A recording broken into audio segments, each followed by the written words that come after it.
Hey, Rocky, watch me pull a tax dodge out of my hat.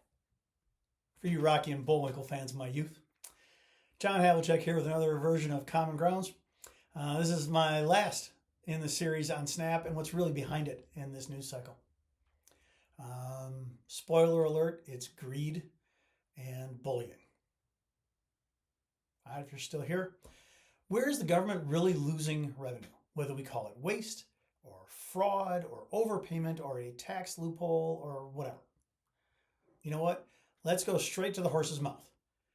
And when we're talking about the federal government, we got to make sure that that is the end we're talking to.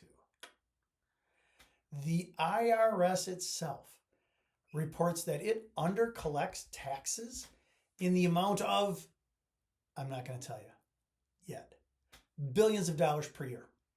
The hyper wealthy underreport their wealth. They make money in ways that don't count towards income tax. They make money in ways that you and I don't or can't. They simply don't file taxes sometimes. They bend the rules of tax compliance beyond anything we've ever seen before. How much money are we talking about? We're talking about, nope, wait for it. The IRS talks about the gap between true tax liability and what taxes are actually collected by folks voluntarily filing, like you and I do, or by the IRS chasing them and making them pay. That second piece there, that collects $90 billion a year. The true tax liability for 2022, according to the IRS, what they figured they would collect, was just over $4.6 trillion.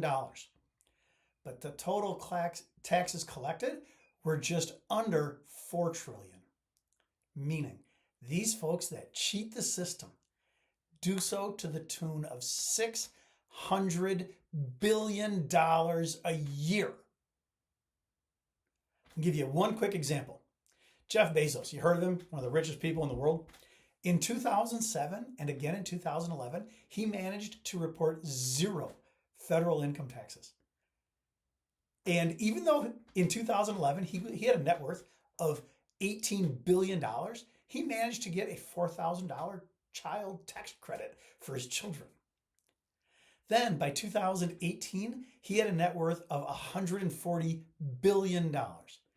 But because he reported such little federal income tax, his true tax rate was about 1% over that time frame. Here's our common ground. When those of us of a certain age, think about the good old days, back whenever, right? Our country was growing. Our middle class was expanding. The American dream was within the reach, within the grasp of more people. However, they had their American dream, I guess. There were fewer kids living in poverty. There were fewer folks dependent on various forms of charity. But what we never talk about is that the wealthiest among us had to pay their fair share, and now they don't. And our federal government is enabling this. They're even encouraging it. And they are attacking those with the least among us.